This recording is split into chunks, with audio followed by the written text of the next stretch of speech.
Tá, tô. Sim. Isso, agora. Deu certo. Então, agora, bom dia. Esse é o nosso quarto encontro do livro O Amor e Seu Significado no Mundo. É uma leitura do Rudolf Steiner, sob a orientação, né, do Ronaldo Perlato, da Eleb, no SOS. Todos os encontros. Quem perdeu algum encontro pode ir no canal do YouTube da Eleb e vai poder assistir todos os encontros, que os 3 primeiros já estão lá. Hoje vamos ter a leitura, quem vai ler para a gente é a Maria Lourdes. E Maria Lourdes pode começar, se você já está nos ouvindo aí.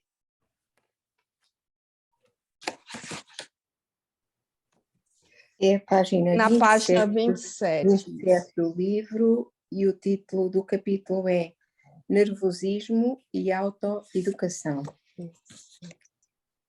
A arte da antroposofia deveria atuar de maneira sadia nas pessoas que a adotam, não apenas no sentido de elas aprenderem que o ser humano consiste em corpo físico, corpo etérico, etc. Ela deveria fazer com que todos estes membros da natureza humana chegassem a desenvolver-se no homem de maneira sadia. Um experimento muito simples que a pessoa faça se revelará. Se repetido com insistência e assiduidade, uma insignificância capaz de operar milagres. Perdoem-me se hoje falo de observações isoladas, de bagatelas que todavia podem tornar-se assuntos muito significativos para a vida humana. Pois ao que acabo de caracterizar, está intimamente ligada à facilidade de esquecer, muitas vezes observada nas pessoas. Esquecimento é algo desagradável na vida. Contudo, a antroposofia nos mostra que esse enriquecimento em sentido mais amplo é muito prejudicial esse esquecimento em sentido mais amplo é muito prejudicial à saúde.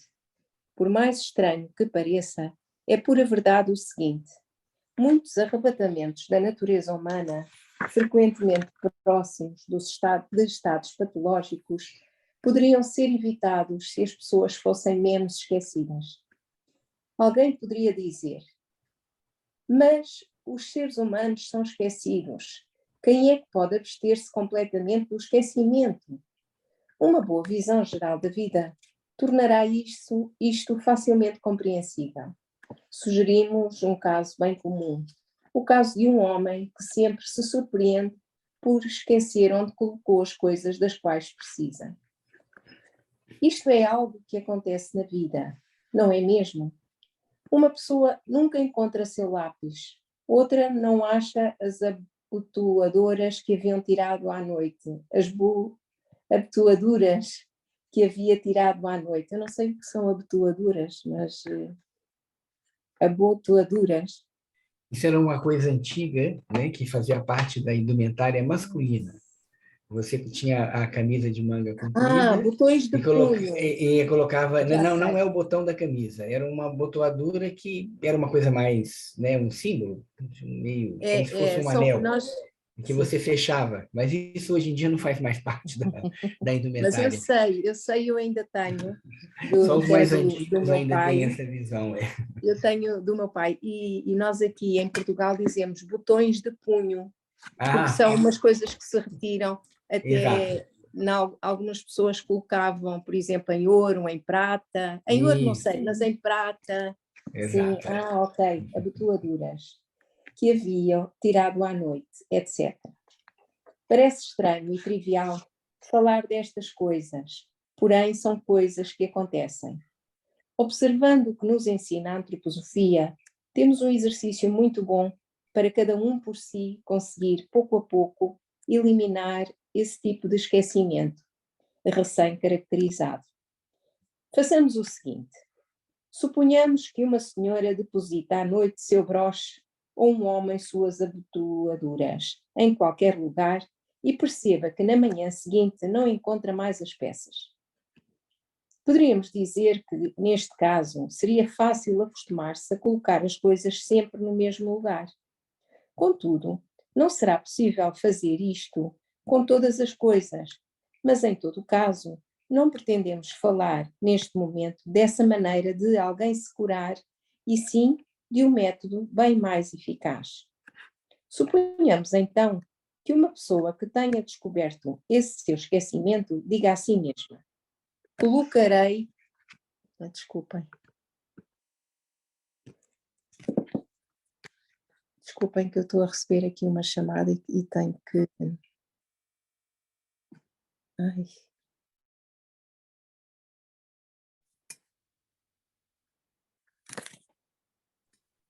Eu pus isto sem som, mas não pus em modo. Não sei como é que é para não receber chamadas. Ai, desculpem. Portanto, façamos o seguinte. Suponhamos que uma senhora deposita à noite seu broche ou um homem suas abotoaduras em algum lugar e perceba que na manhã seguinte não encontra mais as peças. Poderíamos dizer que, neste caso, seria fácil acostumar-se a colocar as coisas sempre no mesmo lugar. Contudo, não será possível fazer isto com todas as coisas, mas em todo o caso, não pretendemos falar neste momento dessa maneira de alguém se curar, e sim, de um método bem mais eficaz. Suponhamos então que uma pessoa que tenha descoberto esse seu esquecimento diga a si mesma: colocarei agora estes objetos em lugares bem distintos, mas jamais colocarei em qualquer lugar um objeto que deva reencontrar com facilidade sem desenvolver o seguinte pensamento: eu coloquei este objeto neste local. E em seguida tente fixar em si, tanto quanto possível, a imagem da situação. Por exemplo, eu coloco um alfinete de segurança na beirada de uma mesa, perto de um canto.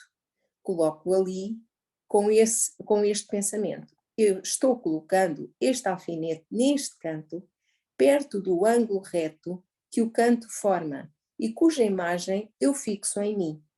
A imagem do alfinete ladeado por duas beiradas, etc, etc. E então posso distanciar-me sem problemas. E se eu adotar este método como norma, embora não funcione de início, em todos os casos, perceberei que meu esquecimento se afastará de mim cada vez mais. O princípio parte do facto de ter sido concebido um pensamento bem determinado, que é o seguinte: eu coloco o alfinete neste local.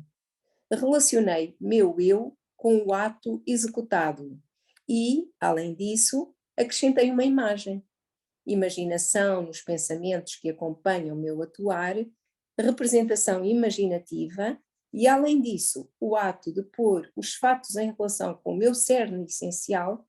Esta combinação entre cerne anímico-espiritual expresso na palavrinha eu e a imaginação é apropriada para aguçar sensivelmente nossa memória, já nos proporcionando desta forma o proveito de diminuir o nosso esquecimento.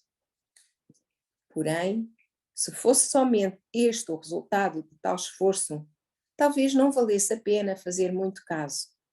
Entretanto, pode-se conseguir muito mais com isto. Suponhamos que as pessoas adotassem o hábito de formar tais pensamentos ao guardar certos objetos. Esse hábito já provocaria um fortalecimento do corpo etérico humano. De fato, o corpo etérico humano torna-se cada vez mais forte e consolidado como consequência desse hábito de agir.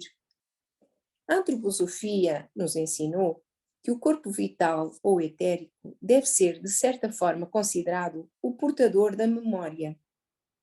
Fazendo algo que revigore as forças da memória, nós podemos de antemão compreender esse fortalecimento. Podemos compreender que esse fortalecimento será útil ao nosso corpo etérico ou vital. Como antropósofos, isto não nos deve surpreender. Contudo, pode acontecer de aconselharmos uma pessoa, não somente pelo facto de a conhecermos como distraída, mas por ela apresentar certos sintomas de nervosismo, a proceder da forma caracterizada assim.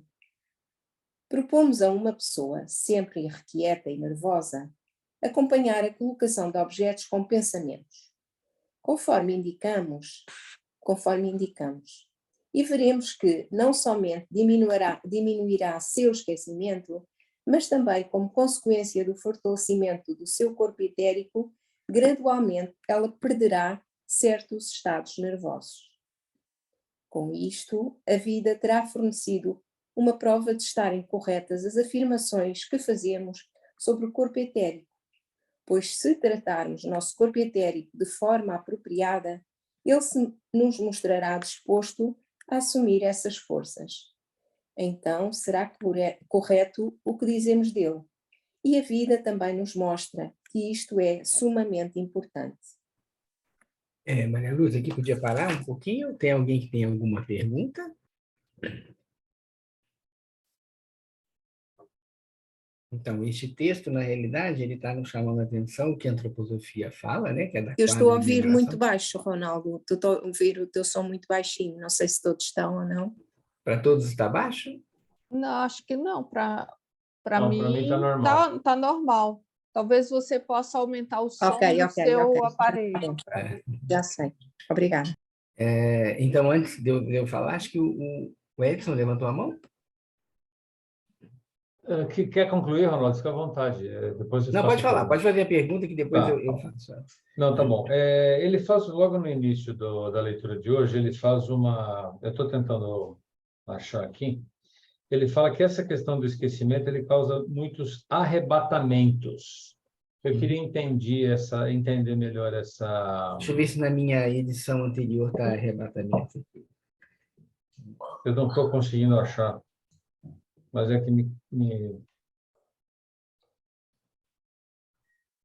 Tá.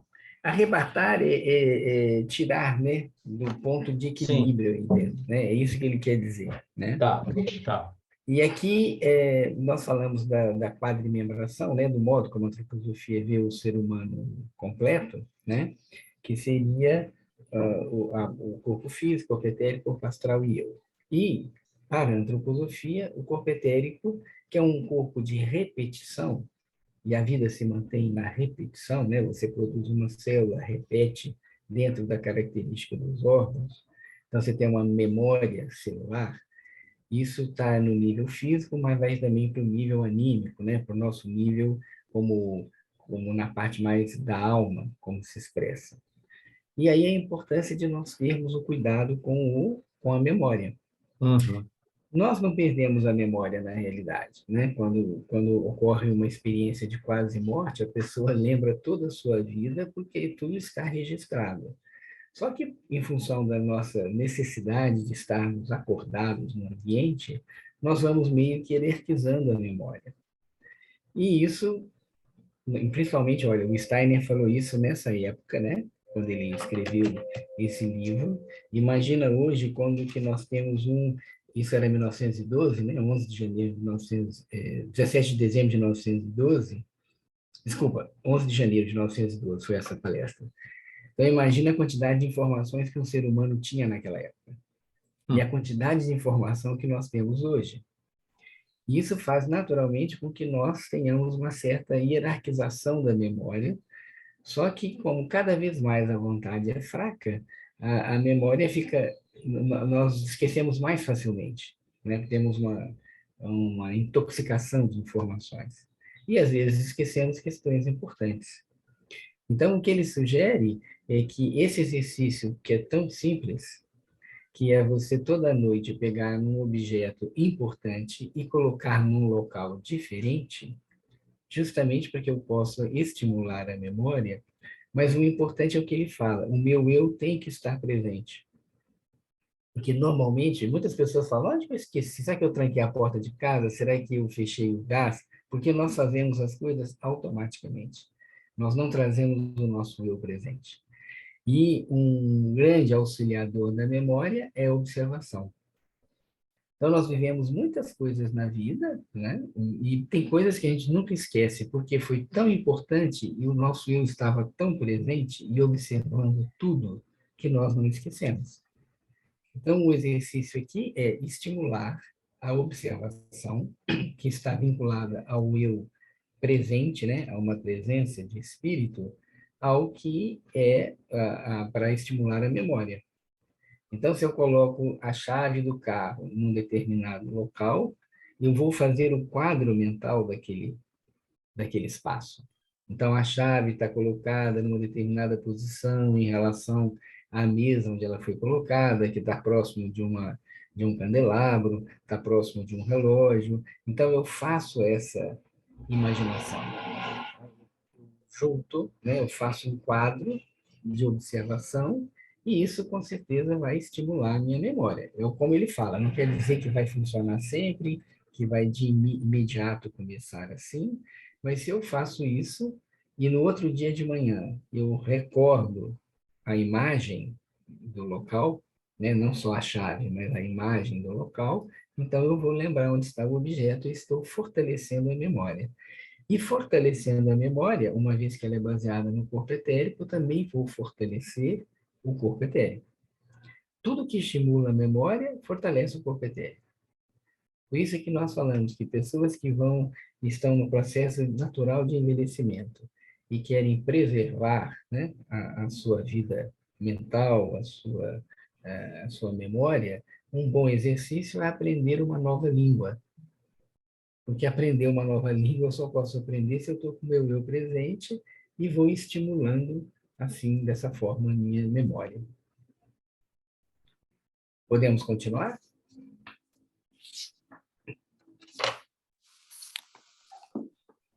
Há mais um aspecto que em si pode parecer uma insignificância, mas que é extremamente importante. Os senhores sabem que no ente humano se tocam diretamente o que chamamos de corpo físico e corpo etérico. O corpo etérico está amoldado ao corpo físico.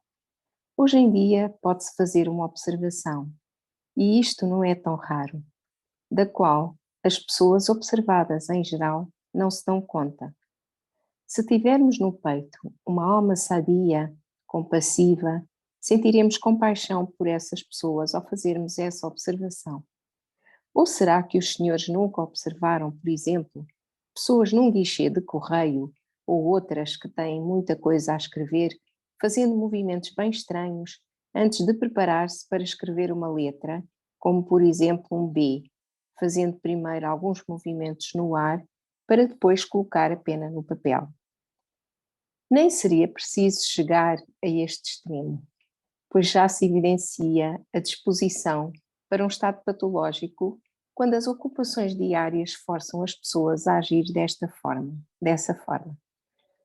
Podemos limitar-nos a pessoas que, observem bem, a cada vez que querem começar a escrever, precisam dar-se um empurrão, por assim dizer. Em realidade, essas pessoas escrevem aos trancos e não uniformemente para cima e para baixo. As letras denunciam essa maneira de escrever.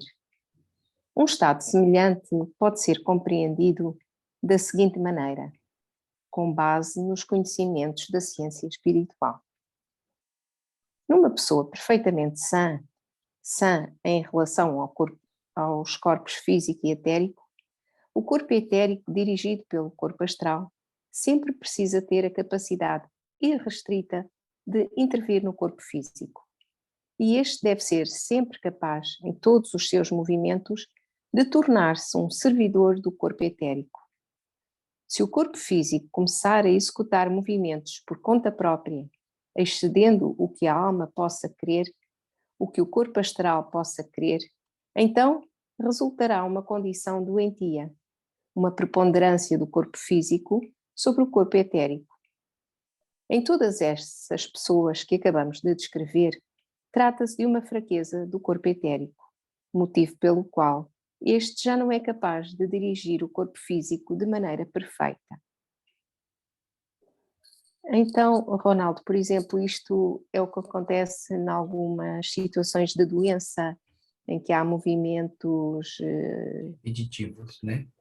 Isso, repetitivos e eu automáticos. entendo aqui que ele fala ainda antes da doença, né? Ainda antes de uma doença estabelecida, né? Por uma questão neuromuscular, mas eu vejo também aqui que são certos hábitos, que tem pessoas que fazem hábitos repetitivos, e porque aqui ele está falando primeiramente de uma pessoa perfeitamente sã, né? Ele não está ainda se citando aqui as patologias neuromusculares, né?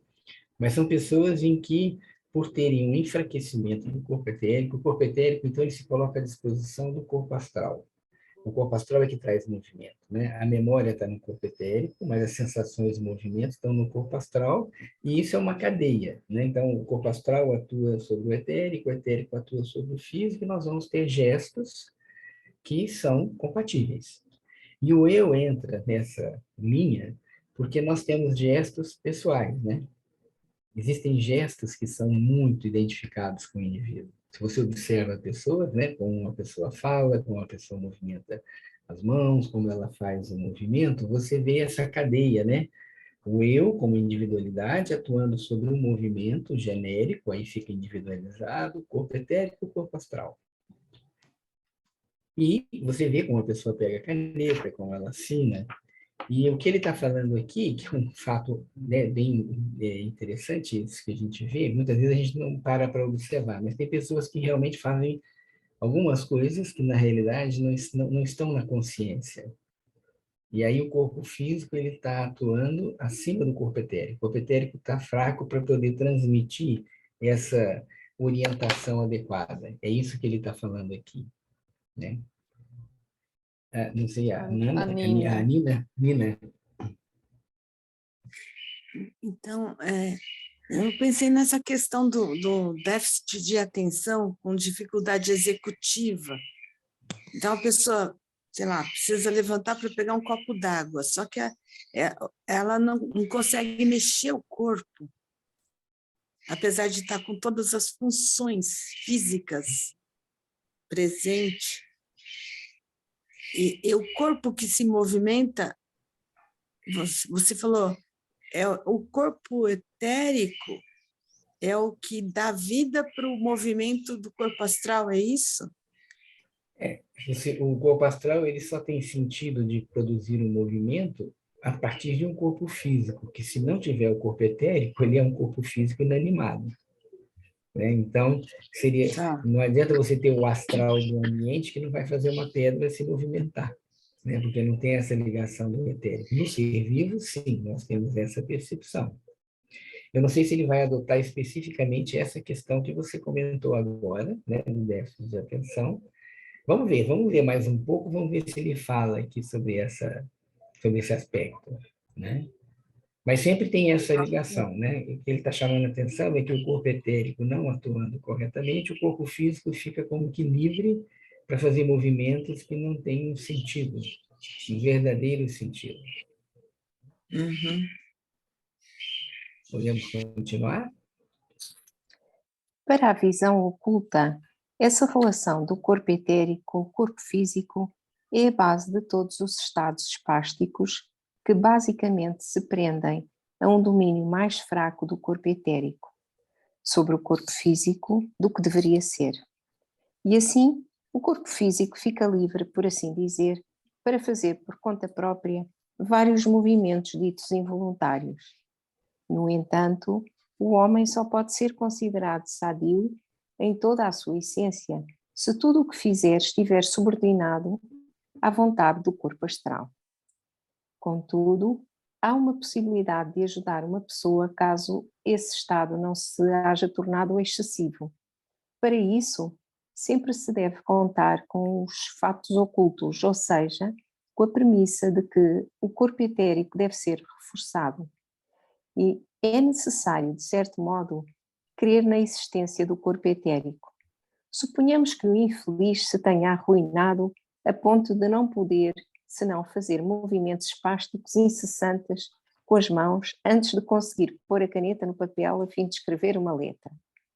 Em qualquer situação, seria bom dar-lhe o seguinte conselho: tire umas férias, deixe de escrever, ou escreva pouco por algum tempo e você conseguirá vencer sua condição.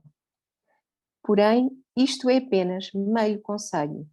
Será muito mais útil a ele e ao mesmo tempo se ao mesmo tempo lhe dermos a outra metade do conselho, recomendando-lhe: esforce-se sem se esgotar, todo o dia, por 15 minutos ou meia hora. Esforce-se em adotar outra caligrafia, alterar seu modo de escrever, de maneira a ser obrigado a prestar atenção ao que está fazendo e não escrever mecanicamente como antes.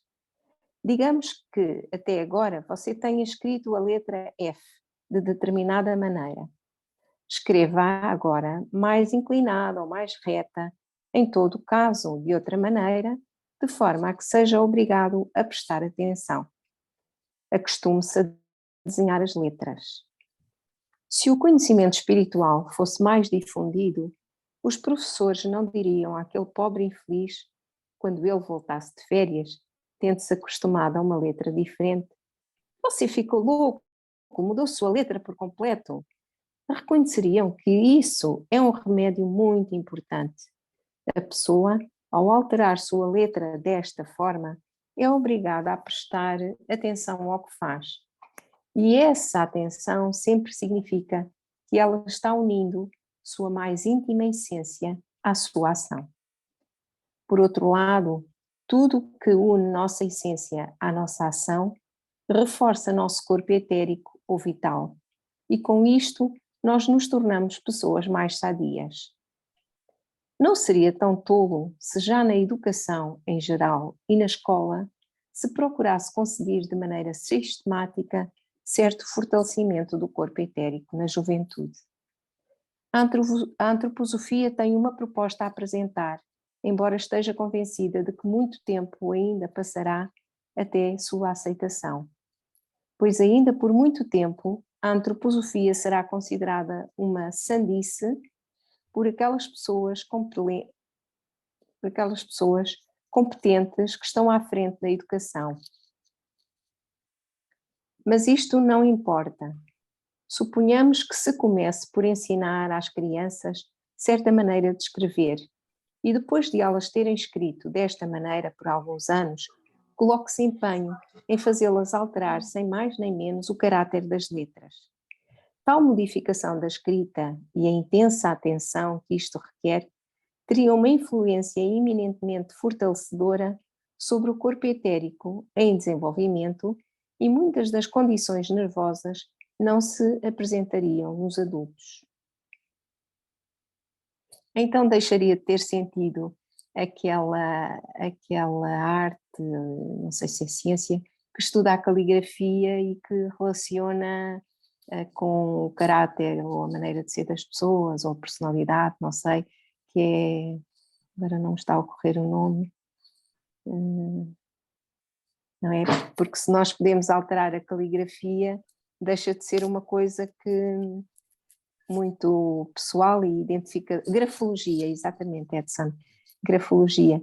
Deixa de ser uma coisa muito pessoal e identificadora da personalidade, digo eu, não é, Ronaldo? Sei.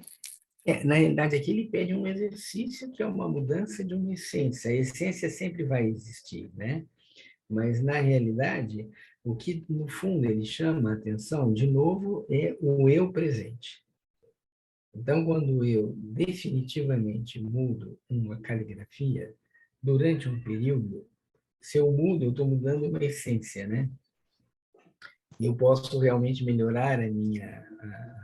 às vezes pode ser por um hábito de escrever errado, né? De escrever de uma forma inadequada.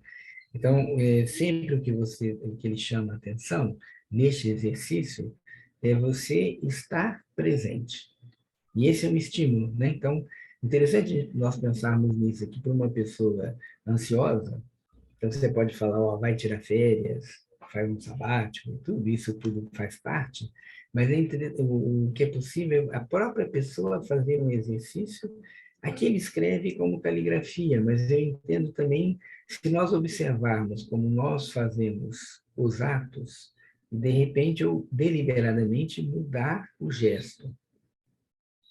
Aqui eu imagino até, por exemplo, eu vou lavar a louça, eu sou destro, eu lavo com a mão direita. E de vez em quando eu começo a lavar com a mão esquerda. Na realidade, eu estou trazendo a minha consciência, né? E porque não só a memória, é interessante pensarmos isso, não só a memória está vinculada ao corpo etérico, mas também os nossos hábitos.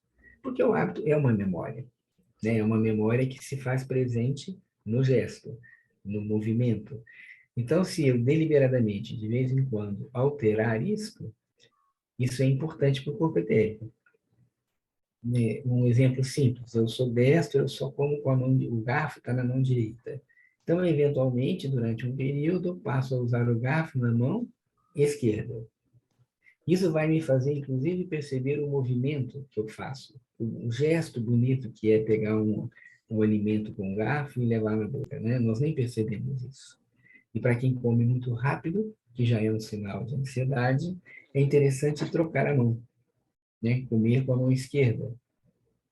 E criar um outro hábito, que pode ser tanto com a direita ou com a esquerda, que é deixar o garfo no prato. Nós temos um hábito de o garfo, nós somos utilitaristas, né? O garfo serve para levar comida na boca. Então, eu vou pego o garfo, levo e continuo no movimento. E para uma pessoa ansiosa, e isso traz muitas consequências para a digestão, né? A ansiedade, eu deveria, trocando ou não de mão, criar um novo hábito, que é, ao colocar uma comida na boca, eu deixo o garfo no prato. E se eu associo isso invertendo a mão, seja se eu for destro passar para a esquerda, se eu for canhoto passar para a direita, eu vou estar trazendo o meu eu presente. Até agora, tudo que ele está dizendo para fortalecer o corpo etérico está na presença do eu. O eu presente é que faz essas mudanças. O Edson ia fazer uma pergunta? Sim. Dentro dessa linha, Ana, uma vez eu li alguma coisa, também fiz um pouco dessas experiências, nesses hábitos comuns, por exemplo, como você falou que é o comer, também ao vestir-se, ao tomar banho, a gente tem padrões, por exemplo, eu sempre pego uma camisa, enfio primeiro o braço direito, depois o esquerdo. Sim. Ou, na hora de tomar banho, eu tenho um ritual, eu começo por determinada parte do corpo, e vou seguindo sempre a mesma coisa. A gente tentar alterar essas coisas, é dentro desse mesmo sentido, né? É nesse mesmo sentido. Isso que você falou é interessante, seria interessante cada um agora pensar, não precisa, por favor, declinar, é só falar, aonde você começa a se lavar no banho. Sim. Não falem, não há necessidade de saber. Mas é muito interessante porque nós não percebemos como que nós fazemos. Né? É verdade. E é um hábito. Mas e isso é que é interessante dentro do que ele está falando aqui, é que mudar hábitos não é um processo fácil. E aí é que nós percebemos como a nossa vontade é fraca. Porque nós deixamos na inconsciência. O corpo etérico não tem consciência. O corpo etérico ele é repetição, memória, é um hábito. Se eu chamo a atenção do eu posso modificar um hábito. Principalmente isso vale para hábitos que são desnecessários ou que não têm nenhuma importância. Né? Então, se eu tenho o hábito de comer rápido, eu posso tirar esse hábito, mas sempre eu tenho que trazer o eu. E o que você falou é interessante, que são pequenos atos que nós fazemos. Sim. Então, para a memória, nós já usamos o hábito lá de mudar de lugar. Aqui, trazer a atenção para o que eu faço. Então, também, eu falei de trocar o garfo, né, da mão, né, a mão para segurar o garfo. Mas eu posso fazer a mesma coisa, por exemplo, para abrir uma porta. Por que sempre, se eu sou destro, eu vou usar a mão direita para mexer na chave? Eu posso fazer com a esquerda. Até porque o ser humano, em princípio, ele é ambidestro. Nós somos capazes de usar as duas mãos, desde que eu não tenha nenhuma patologia neurológica, eu sou capaz de usar as duas mãos. Se eu treino, eu sou capaz de usar. Tem pessoas que, quando quebram o braço que é o seu braço dominante, ele aprende a fazer as outras coisas com o outro braço. Lógico que exige um certo esforço, e muito mais fácil são os movimentos mais amplos, mas o movimento fino é mais difícil, escrever, mas é possível fazer. Né? Então, escovar os dentes com a mão esquerda para quem é destro, abrir a chave, nem que seja só pegar na maçaneta, mas principalmente aprender a abrir a chave, lavar as coisas com a outra mão. São todos exercícios que têm uma importância justamente para esse nível de ansiedade que ele já falava em 1912, imagina hoje, onde nós temos tudo que acelera a nossa vida. Então, foi bem lembrado o banho, né? Isso é bem interessante. Abotoar a camisa também é uma coisa que eu sempre faço do mesmo jeito, é impressionante.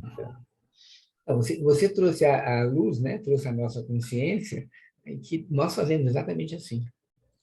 O Ronaldo, isso não tem a ver, porque assim, quando você faz uma repetição, né, de alguma coisa, por exemplo, a criança, quando ela está aprendendo a abotoar, a dar nó no sapato, alguma coisa, é toda voltada a essa consciência. Quando ela aprende, o organismo já não precisa mais gastar, sim, digamos assim, essa energia para isso, né? Sim, então, sim. Ela vai para essa gavetinha assim, automático, e você vai fazendo nessa inconsciência, né? E aí, quando tem uma proposta assim, eu não gasto, por exemplo, da idade adulta, mais essa energia da consciência para estar o dia inteiro, ou um tempo, ou um certo espaço de tempo com a consciência voltada para alguma coisa. Você está perguntando se isso poderia ser negativo? Que ele está sim, aqui? Nesse gasto de nesse gasto de energia, mas, por exemplo... Então, é interessante assim, em momento algum, o Steiner fala que você tem que mudar a sua vida como um todo, né? Ele fala primeiro em questão do nervosismo. Porque nós aprendemos desde cedo, e assim tem que ser, né? Que você tenha... O hábito é uma coisa que nos protege, não tem dúvida. Imagina você, quando você aprende a dirigir um carro, que você tem que prestar atenção, sim, qual é o pé que você pisa no freio, no acelerador, e é uma rotina que você cria, e com certeza nenhum de nós ia querer pegar carona com uma pessoa que não dirige rotineiramente o seu carro, né? Se ele tivesse que pensar assim, agora eu vou pisar no freio, vou pisar no acelerador, não vai dar certo. Então, o hábito, ele é uma coisa que nos protege, não tem dúvida. Mas é um fato de que o hábito nos tira da consciência. São coisas diferentes. Se a pessoa tem uma vida que corre, o hábito você não está na consciência. Sim, o hábito você faz... Sim, virou automático, né? Ficou por inconsciente. Né? E a vida fica assim, não tem problema. Se você tem uma vida onde está tudo equilibrado, o hábito não tem problema. Mas se eu tenho um processo de uma ansiedade muito grande, em lugar de eu tomar um ansiolítico, eu posso trazer a minha consciência. E trazer a consciência, a melhor forma é eu observar um hábito. Eu não preciso mudar todos os hábitos. E nem é também para fazer a vida toda, né? Eu vou exercitar algumas coisas durante períodos, em tempos eu posso voltar para isso. E isso tem uma força muito grande quando você tem um hábito que realmente é negativo. Então, se eu tenho um hábito negativo, como que eu vou mudar? Eu tenho que fazer a consciência. Então, o esforço muito grande que a criança faz de aprendizado, para que esse esforço não fique a vida inteira, esse esforço tem lá, ele entra no hábito, que é importante. O que ele está propondo aqui é como exercícios para pessoas que estão em situações de muita ansiedade, que perderam, né? Onde esse hábito fica uma coisa exagerada. Você não controla de jeito nenhum. O problema é você não controlar o hábito. Então, o exercício de semana, que é o do domingo, né? É justamente esse exercício de você, nos pequenos atos, você só executá-los a partir de uma consciência plena. É lógico que nós não podemos fazer isso o tempo inteiro, mas quanto mais consciência eu trago para mim, mais eu tenho controle sobre não só sobre o hábito, como sobre também o nervosismo, porque muitas vezes o nervosismo vem justamente porque internamente eu sei que eu estou fazendo uma coisa que não está de acordo. Mas foi um processo que eu aprendi e eu não tô conseguindo mais, com consciência, resolver. E isso traz muita ansiedade. Tudo que traz pressa traz ansiedade. O hábito tem tendência a eu não prestar mais atenção no que eu faço. Isso traz uma certa pressa. Se eu tenho que prestar atenção, eu tenho que levar um pouco mais de tempo para fazer. Então, é importante, assim, existem hábitos que são saudáveis, fazem parte da vida, mas existem situações em que eu realmente preciso exercitar, trazer a consciência. Silvia?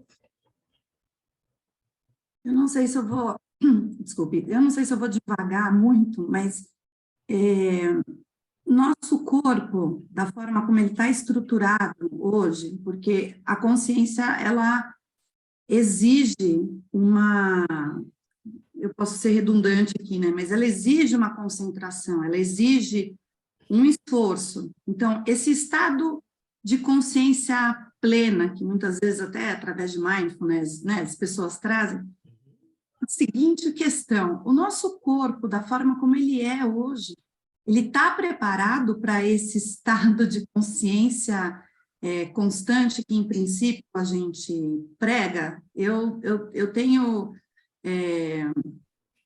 para mim, que assim, que camadas, digamos, de consciência, né? Não estou falando aqui, sei lá, de fazer bobagem, mas eu digo de desligar, às vezes, ou de relevar, deixar para lá, que são os erros, os escorregões que a gente comete. Às vezes eu faço algum tipo de paralelo nesse sentido, que fisicamente nós ainda não estamos preparados para se olhar uma vida inteira, né, 24 horas de atenção para isso. É muita bobagem, Ronaldo? Faz algum sentido isso que eu estou colocando? Não, eu acho assim, que realmente seria muito difícil nós ficarmos em plena consciência 24 horas, né? Não é uma coisa tão simples assim. Isso é um fato. Mas é um fato de que, justamente por não termos consciência, nós fazemos muitas coisas inadequadas. Então, são dois fatos aí. E o que nós precisamos fazer é um ponto de equilíbrio. O processo evolutivo do ser humano, ele passa por equilíbrio e harmonia. E uma certa sabedoria também. O que seria sabedoria? Olha, eu estou bastante atento ao que eu faço. Mas tem momentos que eu já percebo que isso está me tirando também uma certa tranquilidade, porque também o excesso de estar acordado também pode trazer ansiedade. Então, a sabedoria é, olhando na minha própria situação, como que eu equilibro e que às vezes eu falo, agora eu vou relaxar em relação a essa percepção. Tá?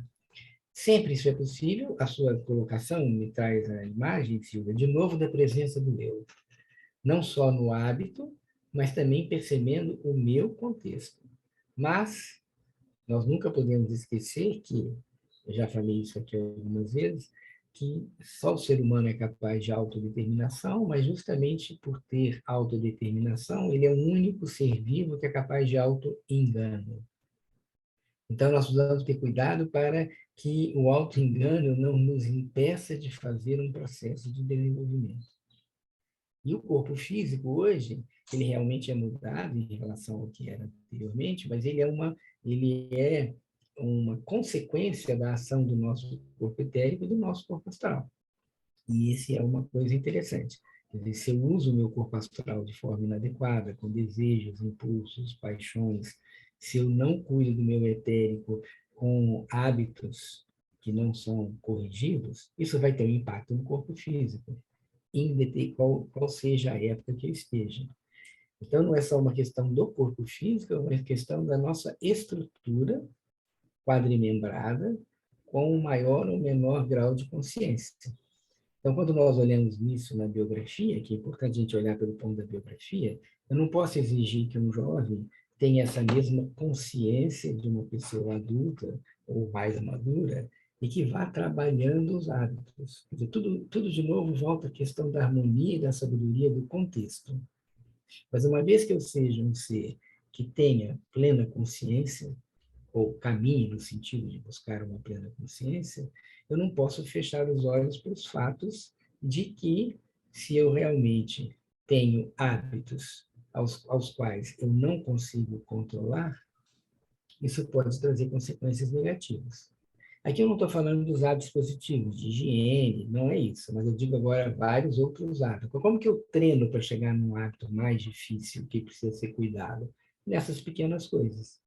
Então, de tempos em tempos, pelo menos, principalmente se eu estou numa situação de ansiedade, que mostra já um desequilíbrio, eu deveria dar esse passo, né, de procurar trazer a consciência para aquilo que eu faço. E a sociedade de hoje, tudo, isso não é uma crítica, é uma realidade de novo. Toda a nossa vivência é para fora. Né? Nós precisamos saber de tudo que está acontecendo, estamos olhando tudo, vamos acompanhando tudo, temos que fazer isso, sem dúvida, mas nós vamos cada vez mais olhando menos para si, e só observando o que está fora. E a nossa sociedade nos puxa para isso. Esse hábito de assentar e olhar para si, como nós estamos fazendo agora, parados, olhando e conversando, cada um trazendo a sua percepção, isso é um olhar para si. Né? Então, nós estamos numa atividade ativa. E hoje, os próprios meios de informação nos colocam numa situação passiva. Não sei se você ia complementar. Não, sim, não complementar, mas veio um insight agora, e, claro, vai numa outra direção, mas acho que vale a pena colocar que quando a gente para olhar a nossa biografia, isso que eu estou chamando de, então, não dá para ficar consciente o tempo todo. É verdade, né? A gente não tem essa possibilidade, mas num processo de revisão biográfica, nós temos a chance de, a partir desse olhar, daqueles estados em que nós, né, estávamos meio desacordados, praticar, acho que talvez, o auto-perdão, reconhecer aquilo que nós não tivemos a capacidade de estar despertos para executar e tudo mais, então, a partir disso, você reconhece, se perdoa, porque muitas vezes a gente carrega a culpa, e tem a chance de transformar para dar passos diferentes. Então, acho que, desculpa, eu não lembro o nome da pessoa de Portugal que está lendo, mas que ela traz a questão da grafologia, a gente pode fazer essa reescrita, essa outra grafologia da vida, a partir desses pequenos cochilos que a gente tira na vida quando a gente faz um processo biográfico para prestar atenção, né? Sim. E você tocou num assunto essencial, que a própria palavra biografia é a grafia da vida, né? É como eu escrevo. E, nesse sentido, eu reescrever com consciência. Está correto. Né? Vamos avançar um pouco?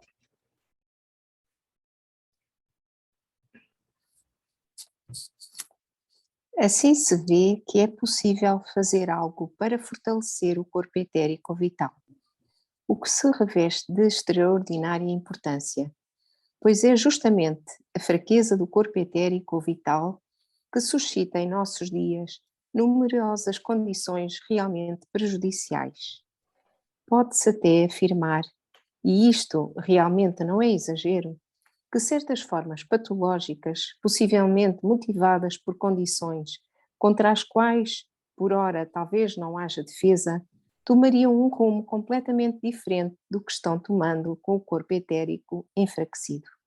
O que, francamente, é o sinal particular do ser humano da atualidade.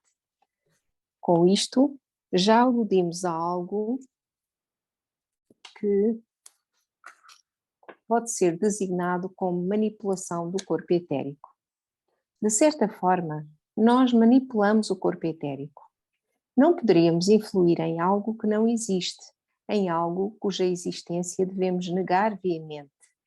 Ao demonstrar que, de certa forma, pode ser útil manipular o corpo etérico, podendo-se provar que estas coisas suscitam efeito real sobre ele, mostramos que existe algo como o corpo etérico. Em todas as situações, a vida nos propicia as provas correspondentes para o que a antroposofia tem a oferecer. Outro exercício adicional que fizermos para melhorar nossa memória poderá fortalecer nosso corpo etérico em sua essência. Talvez eu já tenha mencionado aqui em relação com outros assuntos. Contudo, na presença de formas patológicas em que concorrem condições nervosas, seria aconselhável recorrer a tais conselhos. É que se pode contribuir muitíssimo para tonificar o corpo etérico, modificando o curso dos pensamentos. Isto é, em vez de seguirmos os assuntos por meio dos pensamentos da forma como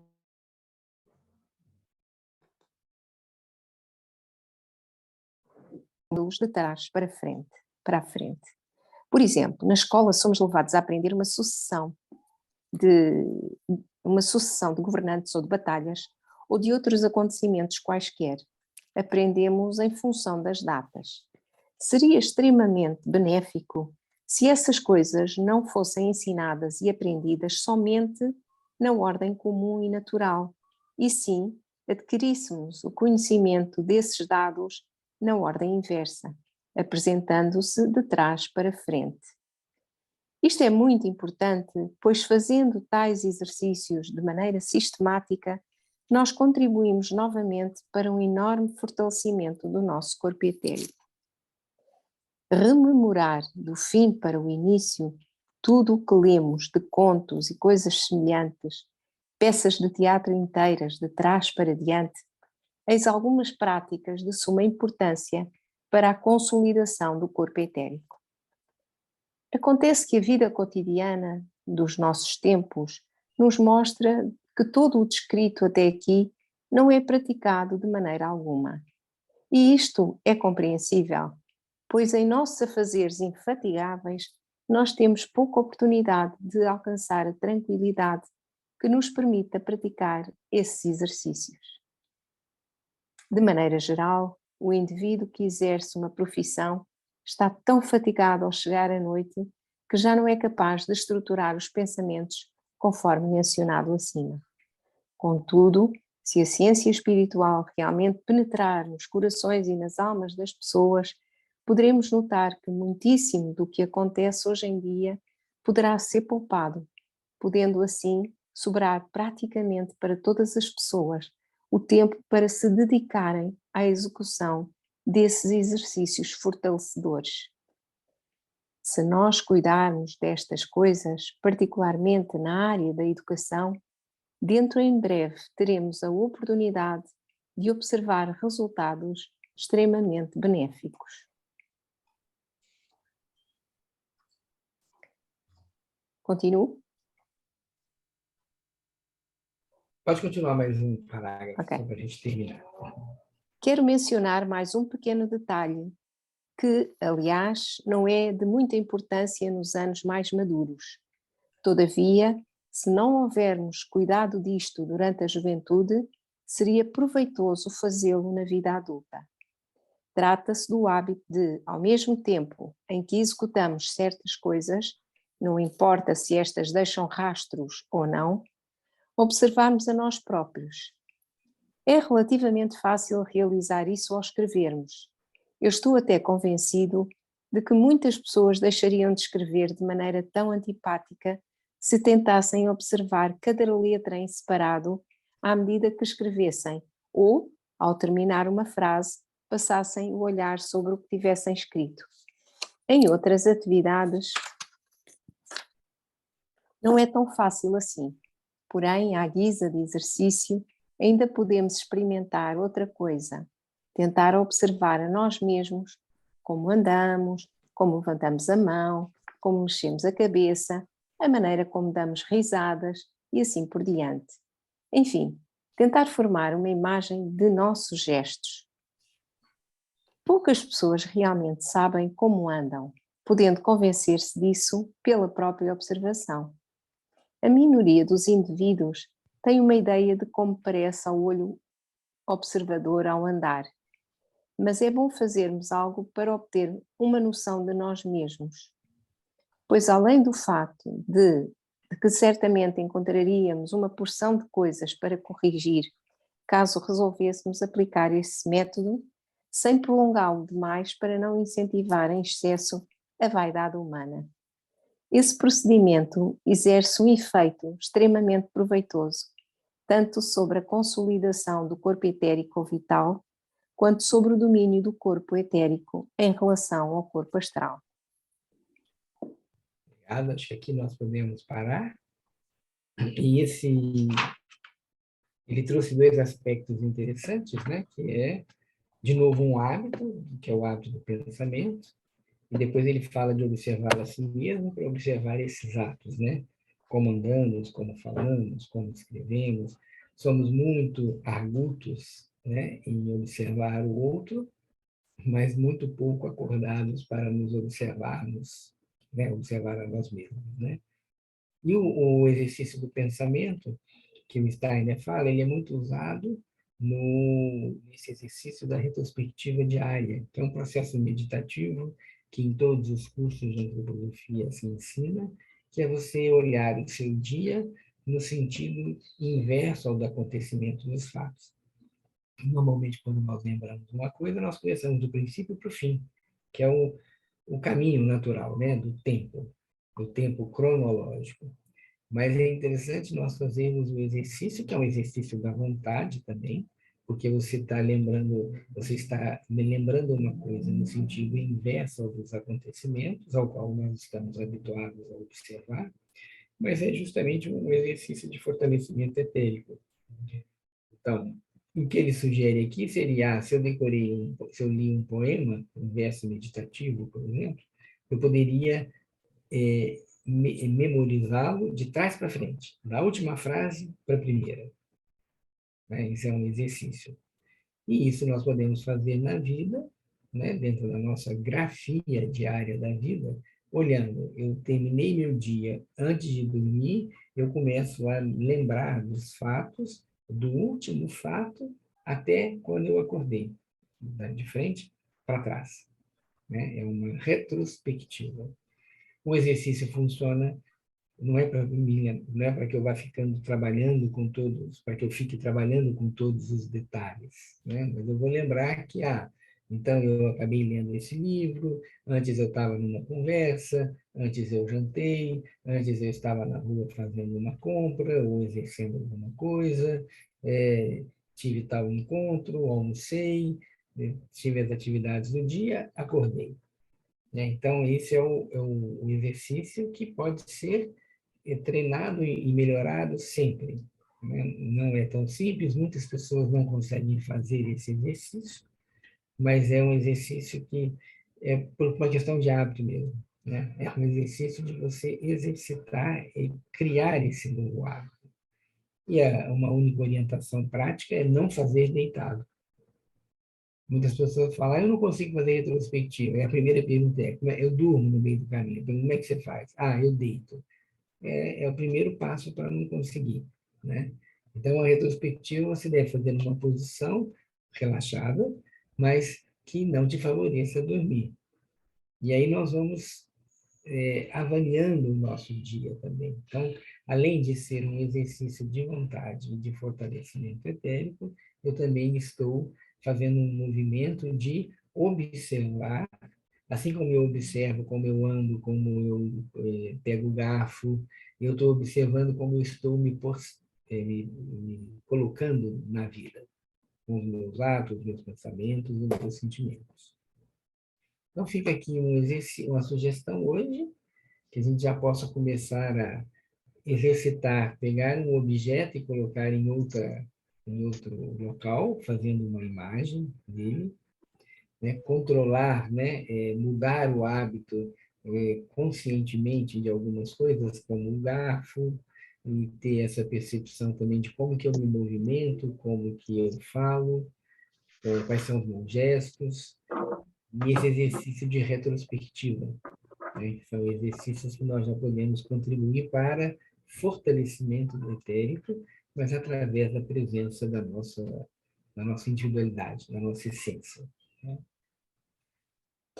Bom, hoje avançamos um pouco, né? Mas tudo bem, vamos aí, eu desejo um bom fim de semana para vocês, e nos encontramos no dia 17, com certeza, quando terminaremos esse livro e terminaremos também a atividade do ano, né? E aí nós marcamos juntos, vamos definir quando recomeçamos em 2023, né? E vai ser uma decisão conjunta. Certo? Obrigado. Bom dia. Bom dia para vocês. Obrigada, bom dia. Boa semana. Bom dia a todos. Bom dia. Boa semana e boa terceira semana do Advento.